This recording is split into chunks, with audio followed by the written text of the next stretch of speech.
Ceci est un livre audio autogénéré par Google. PREMLERE, partie. Conflit politique en Afrique depuis les années 1960. En paraphrasant le célèbre agronome français René Dumont qui écrivit en 1962 que l'Afrique noire est mal partie. 10. Nous pouvons estimer que l'Afrique noire politique était plutôt bien partie. Selon Jean-Paul Gourevitch 11, suite à l'échec de quelques mesures d'ordre économique, ce sont les grèves favorisées par l'expression libre des revendications qui, dans l'opinion, restent la trace la plus marquante de l'action du Front populaire pour les colonies. Cela se passe dans les années 1930. Des mouvements anticoloniaux se précisent. La contestation comporte deux types. La rébellion de peuples qui n'acceptent pas la soumission, et l'action de mouvements élaborés cherchant une solution alternative à la colonisation. Les peuples se rebellent contre l'impôt, le travail forcé, même l'économie de marché, le messianisme, etc. Avant d'en arriver là pour ce qui concerne les Africains, le mouvement a pris naissance d'abord sous la forme d'une quête d'identité dans les années 30 en France. Ce sont des Noirs qui en métropole se penchent sur leurs conditions. Ces Noirs sont aussi bien africains qu'américains ou antillais. Les figures illustres ont pour nom William Dubois, l'Américain, Marcus Garvey, le Jamaïcain, F. Fanon et A. Césaire, les Antillais, le mouvement identitaire ayant été par ailleurs lancé par des étudiants antillais à travers la création d'une revue, l'Étudiant noir, qui semait la graine de la conscience noire, ce que Senghor et Césaire exploiteront dans le thème de la négritude. Le plus important de cette aspiration identitaire fut cependant que le mouvement donnera naissance à l'élan panafricaniste, qui soutiendra la décolonisation sous forme d'idéologie. Les leaders politiques africains noirs constituèrent d'abord principalement un front comme tel. Pour l'émancipation de l'homme noir, Camara Lay écrira non pas un enfant africain, mais l'enfant noir, puis la libération de l'Afrique noire. Il s'agissait donc d'une lutte commune, et cela explique la facilité de la création enthousiaste d'organisations régionales, le RDA, Rassemblement démocratique africain ou continental, l'OUA, Organisation de l'unité africaine. On se rappellera que l'objectif principal de l'OUA fut longtemps la libération totale et l'acquisition de l'indépendance pour tous les pays qui demeuraient encore colonisés, à la date de sa création en 1963, essentiellement en Afrique australe. Prise de conscience de Noirs, ce que sont les peuples subsahariens colonisés d'une part. Un hasard, ils ne sont pas là-bas parce qu'ils sont noirs parce qu'ils sont là-bas. Prise de conscience dans la foulée de leur situation de dominés et d'exploités, ayant conduit à une lutte politique générale d'Africains d'autre part, ces éléments nous permettent de dire que l'Afrique noire était politiquement bien partie. Et ce défi-là aurait dû soutenir la lutte pour transformer l'essai sur le plan économique. Si cette logique avait été respectée, l'observation de René Dumont de l'Afrique noire mal partie aurait été sans objet. Mais depuis l'année 1960, année qui a vu la vague d'acquisition des indépendances politiques, un certain nombre de conflits d'ordre politique ont rythmé la vie des États d'Afrique. L'ensemble de ces conflits ont une configuration qui conduit à les classer en trois grandes catégories. On peut d'abord citer des conflits à caractère idéologique, qui sont en fait à caractère politicien, ensuite les conflits politico-économiques et enfin les conflits d'ordre ethnopolitique. Dans le livre de J.P. Gourevitch 12, le chapitre consacré aux interventions de la France en Afrique de 1960 à 1981 est pour tous les non-spécialistes ou les non-historiens un assez accessible et bon résumé des situations qui ont été vécues dans les différents pays sur cette période. Il ressort du travail de Gourevitch que l'évolution des pays ex-AOF et ex-AEF présente peu de conflits de type ethnique. Seuls un ou deux peuvent être interprétés comme tels. 1.1. Les conflits à caractère politique.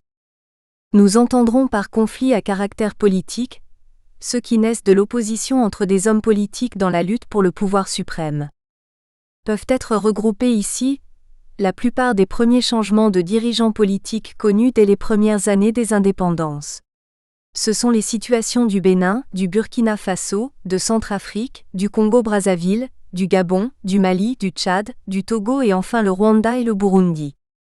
La plupart des observateurs de la région des Grands Lacs ont toujours présenté les oppositions dans ces deux pays comme une opposition ethnique. Nous verrons plus bas que cette opposition a en fait été en quelque sorte organisée pour contrôler ce pays. Car il s'agissait au départ de clivage entre une caste de détenteurs du pouvoir dans la société contre ceux qui étaient des dépendants, qu'ils soient Hutus ou Tutsis, la noblesse Tutsi contre la roture Hutu et Tutsi, le conquérant européen s'étant appuyé sur la noblesse pour asseoir sa domination.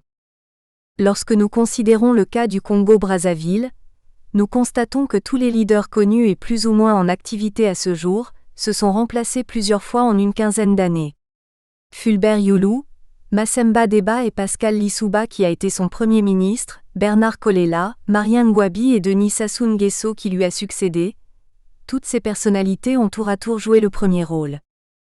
À titre de comparaison et à l'opposé, le Mali et le Gabon n'ont connu que 2 présidents jusqu'au discours de la Baule, de François Mitterrand, le Gabon se payant même le luxe de continuer avec seulement le 2e président depuis l'indépendance.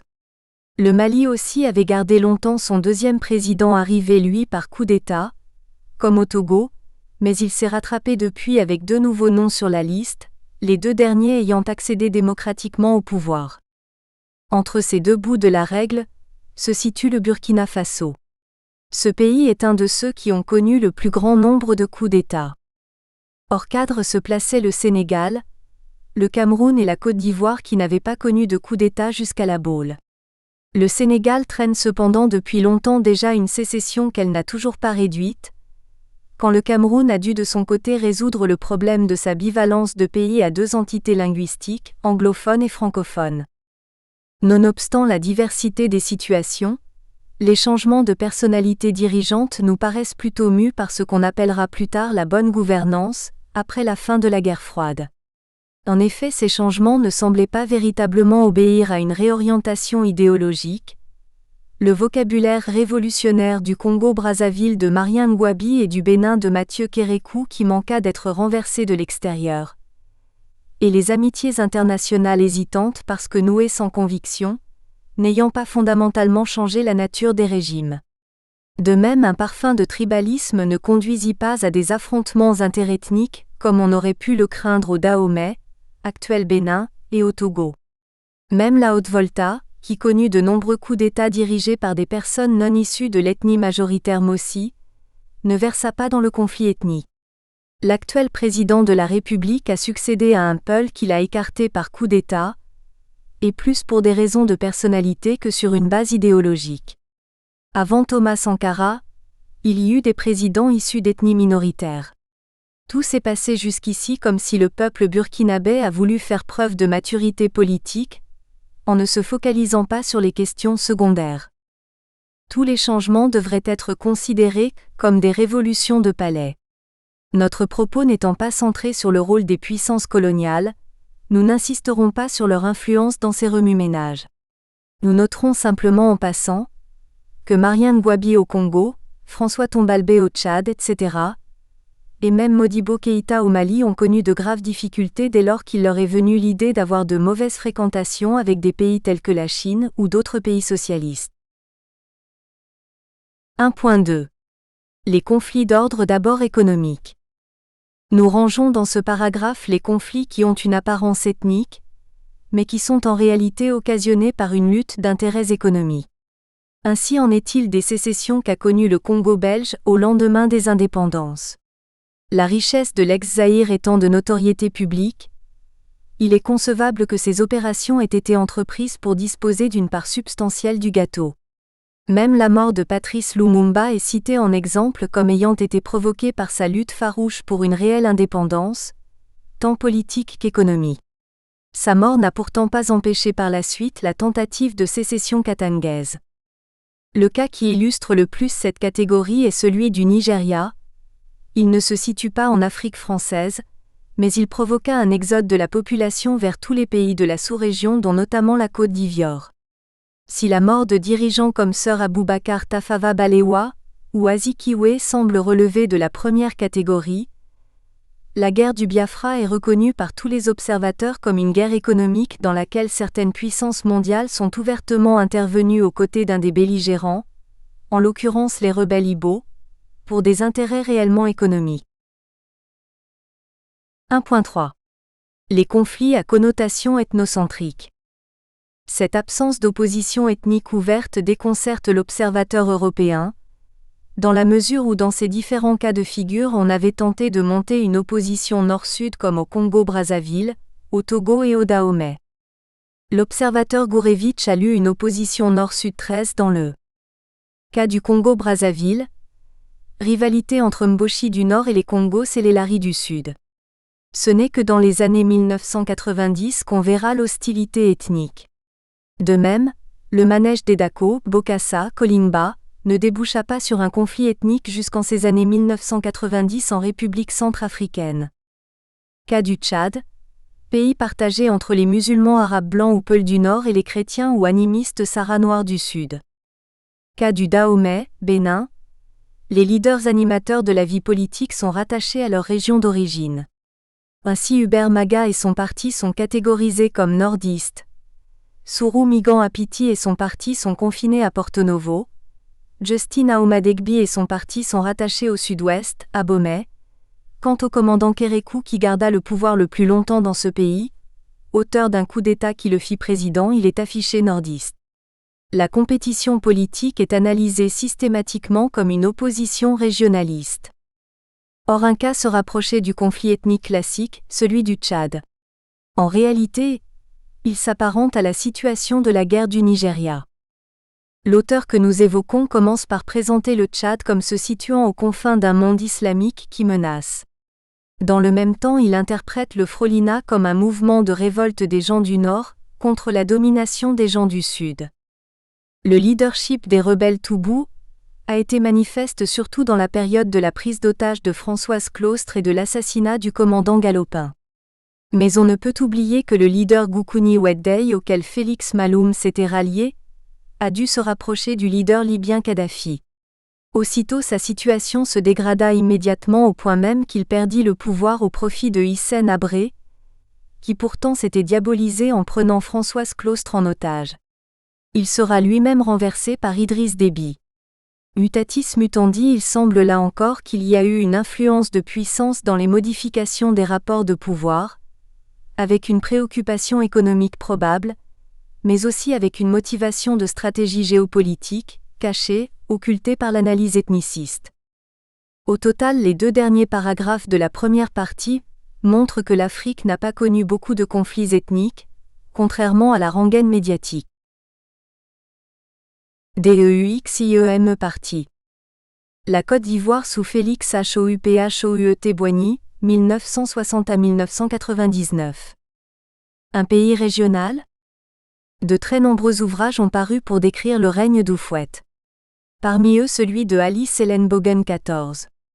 Cet ouvrage nous semble synthétiser le mieux la problématique du tribalisme telle qu'elle est envisagée par les tenants de l'ethnocentrisme, dont Helen Bogen elle-même semble-t-il, dans l'explication du conflit déclenché le 19 septembre 2002. Nous précisons que le terme ethnocentrisme est utilisé ici non pas dans le sens où un chercheur s'appuie sur sa culture comme grille d'analyse pour étudier un autre peuple, sens singleton, ainsi que le firent longtemps les anthropologues européens, mais en ceci que les dirigeants politiques utilisent le pouvoir dans l'intérêt des membres de leur ethnie. De nombreux problèmes que nous connaissons en Côte d'Ivoire depuis la mort d'Houphouët nous viennent en partie de ces notions de tribalisme, d'ethnocentrisme et de succession, comme éléments de grille de lecture de la situation. Selon la théorie avancée par Alice Helen Bogen, Félix Houphouët, au sens de l'organisation tribale, est un chef baoulé. C'est un chef traditionnel. En plus de ce qu'il est un chef, il a accumulé des connaissances scientifiques européennes, puisqu'il est instruit au point de devenir médecin, africain précise-t-on. Ensuite il est devenu chef politique ivoirien, après s'être adonné à l'agriculture. Enfin il a été ministre dans des gouvernements français. Houphouët est donc un président légitime à plus d'un titre. Il découle de cela logiquement dans l'esprit de l'auteur, qui s'appuie sur de nombreux écrits ivoiriens et même français, que lorsqu'il disparaît, le futur président après lui doit être un successeur, au moins au sens traditionnel, c'est-à-dire selon la procédure de la tradition baoulée en particulier et akane en général, d'après laquelle le chef qui suit est celui que le défunt a désigné. Par ailleurs, le chef défunt, dans le cas de Félix Houphouët, a réalisé de très grandes choses. la construction d'une nation par-delà les ethnies, mais aussi le progrès matériel, etc. En tout état de cause, le nouveau président doit être un chef qui réunit toutes les qualités comme celle d'Houphouët, mais aussi qui consolide la nation. Enfreindre cette règle sera source de conflits. C'est peut-être en ce sens que durant son règne, Félix Houphouët n'a cessé de répéter « Le vrai bonheur, on ne l'apprécie que lorsqu'on l'a perdu ».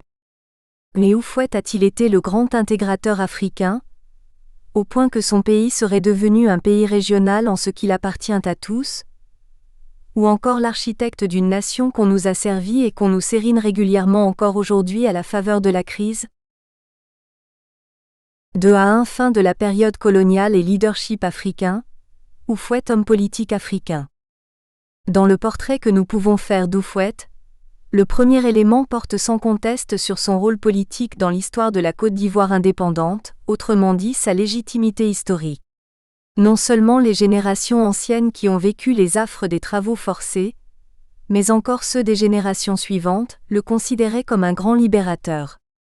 Tout le monde lui concédait son rôle de père de l'indépendance du pays, et plus généralement encore des indépendances des pays francophones de l'Afrique occidentale anciennement sous domination coloniale. Il a été le président du PDCI, Parti démocratique de Côte d'Ivoire, et il a été le président du RDA, Rassemblement démocratique africain. Et pourtant cette donnée qui forme une image d'Épinal doit désormais être reconsidérée voire rectifiée, si l'on en croit des auteurs français parmi les plus informés du déroulement des faits. Ainsi la loi supprimant les travaux forcés doit-elle être restituée à l'ensemble des parlementaires d'outre-mer qui auraient constitué un groupe de travail et une commission de loi, avec l'encadrement de parlementaires de gauche, Houphouët aurait été rapporteur de la dite commission. À ce niveau nous ne voulons pas pour autant nous arrêter à un tel détail, l'essentiel étant qu'il ait été membre de commission de cette loi, et que la loi ait été votée. Par contre, une donnée des plus difficiles à intégrer est celle d'un Houphouët faisant dévier la lutte du RDA et des peuples africains. En effet, dans leur ouvrage 15 intitulé « Comment la France a perdu l'Afrique », A. Glaser et S. Smith nous rapportent que l'élu Houphouët, président respecté du RDA, celui que le général de Gaulle a classé comme un cerveau politique de premier ordre, cet homme-là a refusé l'indépendance et qu'il s'en est glorifié. La même information est rapportée par Jean-Paul Gourevitch, Hop.site. On lui prête les propos suivants. Pour la première fois dans l'histoire, des peuples anciennement colonisés ont choisi de renoncer volontairement à l'indépendance totale et d'opter pour la communauté franco-africaine. Ces propos, comme par hasard, faisaient écho à ceux du général de Gaulle qui définissait le référendum de 1958 sur l'indépendance. Le référendum a pour objet de vérifier si partout, en particulier en Afrique, l'idée de sécession l'emporte ou non. Dans le cas où serait refusée l'association proposée, il est évident que ce sera l'indépendance, mais l'indépendance avec tout ce qu'elle comporte de charges, de responsabilités et de dangers. Il serait inimaginable que certains voulussent marcher de leur côté, pendant que les autres leur fourniraient ce qui leur manquerait. Cette position est chez De Gaulle lui-même qui propose une association, dans la logique de celle qu'il avait exprimée à la conférence de Brazzaville en janvier 194-1416, celle d'un lien définitif des colonies avec la mère patrie. On comprend mieux l'appréciation du général neurophysiologiste, De Gaulle sur le cerveau de notre président. C'est le cerveau de quelqu'un qui était prêt à exécuter tout ce qui lui était demandé par son interlocuteur. On a connu cela en Afrique coloniale, celle qui est en question ici, l'AOF, Afrique occidentale française et l'AEF, Afrique équatoriale française. Comme l'esclave affranchi qui s'identifie à son maître, de nombreuses personnes ont été heureuses d'être désignées par le colon pour le servir et sévir pour lui contre leurs congénères, leurs compatriotes. Pendant les travaux forcés et la collecte de l'impôt colonial, ils étaient les matons qui sévissaient avec zèle, plus durement que le colon ne l'eût jamais fait. On les appelait les représentants. Certains, nombreux, étaient capables de réquisitionner les femmes qui leur plaisaient dans un village pour se donner du plaisir. De boire le bangui et casser le canari sur la tête de celui qui l'avait apporté, pour avoir offert une boisson insuffisamment ragoûtante, boisson locale tirée du cœur de palmier ou de rognier, une sorte de palmier des savanes, dans la moitié sud du pays, de verser sur la tête et les cheveux d'une personne le caoutchouc naturel liquide qu'elle avait apporté pour cause de mauvaise qualité. Comme le représentant ci-dessus, Houphouët proposait au général de Gaulle et au gouvernement français, en fait en notre nom à tous, le marché suivant: transformer les colonies en territoires d'outre-mer. Mes camarades responsables du RDA et moi, nous serons des représentants, des nouveaux gouverneurs chacun dans son territoire. Moi je remplacerai en Côte d'Ivoire M. Pierre Messmer, deuxième Premier ministre de Georges Pompidou, qui sera le dernier gouverneur français, et tout continuera comme avant. Nous formerons, anciens colonisés et anciens colonisateurs, une communauté que nous appellerons Communauté franco-africaine en lieu et place de l'Union française. Les anciens rapports seront moins voyants. Nous changerons ainsi l'image de l'oppresseur blanc de l'Afrique du Sud. Nous formerons la France-Afrique. On notera que c'est plus exactement l'Union française que la communauté franco-africaine remplacera 17.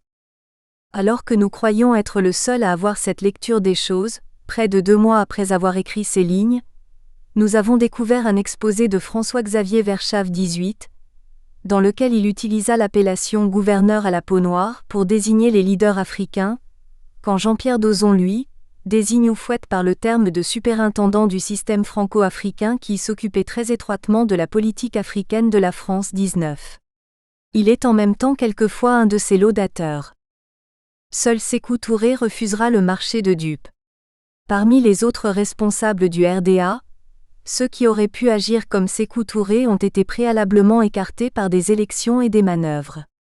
Houphouët manœuvra d'autant plus facilement qu'il était le seul leader africain à être membre du gouvernement Guy Mollet au départ, comme ministre délégué auprès du président du Conseil. Délégué à quoi? On ne le sait pas. À ce titre, il allait alors au bois sacré où les décisions se prennent. Il sera aussi ministre d'État de Gaulle. Comble d'ironie, alors qu'il était fier d'avoir renoncé à l'indépendance totale, confère la déclaration citée plus haut, Houphouët proclamera l'indépendance de la Côte d'Ivoire le 7 août 1960, en allant jusqu'à utiliser la formule américaine de la déclaration d'indépendance. En vertu des droits qu'a tout peuple de disposer de lui-même, je proclame solennellement, en ce jour béni du 7 août 1960, l'indépendance de la Côte d'Ivoire. Il ajoute à l'endroit de ses concitoyens, en sachant pertinemment qu'il les trompait. Peuple de mon pays, tu es libre, et avec fierté tu entres dans la grande famille des nations. En faisant cette déclaration, son auteur est allé dans le sens de l'indépendance, même octroyée, parce que les opinions africaines en général et ivoiriennes en particulier n'attendaient pas autre chose à cette étape de la lutte dans leur histoire. Il s'agissait d'un courant porteur. C'est en effet que la ligne politique du RDA et du PDCI pouvait être considérée comme révolutionnaire et était anticolonialiste vain. En revanche, le leader Houphouët était moins révolutionnaire et nationaliste qu'il n'était en alliance objective avec le peuple, comme l'alliance objective des bourgeois avec le peuple pendant la Révolution française. Le syndicat agricole africain, rappelons-le, ne regroupait que des planteurs pouvant justifier d'au moins 5 hectares de culture. Sa lutte contre le colon et les travaux forcés visait en fait à lui obtenir d'accéder à la main-d'œuvre que les planteurs européens réquisitionnaient pour eux seuls, et à obtenir un prix équivalent à celui auquel les colons vendaient leur production. En réalité, le président du SAA a plutôt utilisé la lutte du peuple pour gagner une place qui assurait à lui et à ses co-syndiqués une place telle que leurs affaires puissent mieux prospérer. C'est cela que l'évolution historique a montré ou permis de vérifier. L'indépendance, au cours des mandats électifs successifs du leader Houphouët, ne servit guère à grand-chose d'autre. Finalement, en matière d'indépendance, c'est bien l'ancienne puissance coloniale qui tira le meilleur bénéfice. En octroyant l'indépendance factice, et par les accords de coopération, elle a pu acquérir une indépendance par rapport aux puissances mondiales d'alors, que furent les USA et l'URSS, après avoir évité d'autres Vietnam et d'autres Algérie. L'exploitation des ressources naturelles des ex-colonies lui assurait une autonomie énergétique, uranium du Gabon et du Niger et pétrole du Gabon. Elle devint une puissance nucléaire mondiale. Le fonctionnement de l'ONU lui assurait, avec l'apport des nouveaux États qui lui étaient liés, un poids diplomatique significatif dans le concert des Nations 21. Voilà notre Oufouette, père de l'indépendance et père de la nation tel que nous ne le connaissions pas et ne le dit pas Alice Hélène Bogen, alors que même Glaser et Smith l'écrivent en toutes lettres et que Jean-Paul Gourevitch le mentionne, Opsy.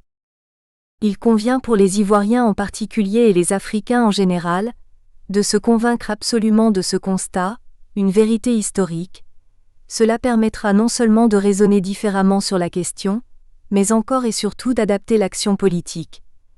La Côte d'Ivoire et les autres pays de l'ex-AOF et de l'ex-AEF n'ont jusqu'à présent pas acquis, ou plus exactement conquis leur indépendance, qu'elle soit politique ou encore moins économique. Une autonomie devait progressivement conduire à l'indépendance, au terme des propositions du général de Gaulle à la conférence de Brazzaville 1944. Et cela n'est point du fait de la puissance colonisatrice. Il ne faut pas s'en prendre aux Français qui auraient accordé des indépendances formelles aux pauvres Africains. Il faut le savoir, le oui ou le non au référendum du 28 septembre 1958 ne portait pas sur le choix entre être indépendant ou non. Celui-ci était entre être ou non dans la communauté franco-africaine. C'est le non à la communauté qui entraînait l'indépendance, et ce fut le cas de la Guinée-Conakry. Ainsi, ceux qui ont voté oui au référendum comme la Côte d'Ivoire savaient parfaitement qu'ils renonçaient à l'indépendance. C'est cette compréhension commune entre elles l'ex-puissance coloniale, qui n'a pas triché en la circonstance et la colonie, qui a permis la rédaction des accords de coopération qui sont dénoncés avec vigueur dans le contexte du moment de... Nous espérons que vous avez apprécié cet aperçu. Pour continuer à écouter ce livre audio sur Google Play Livres, utilisez le lien dans la description de la vidéo.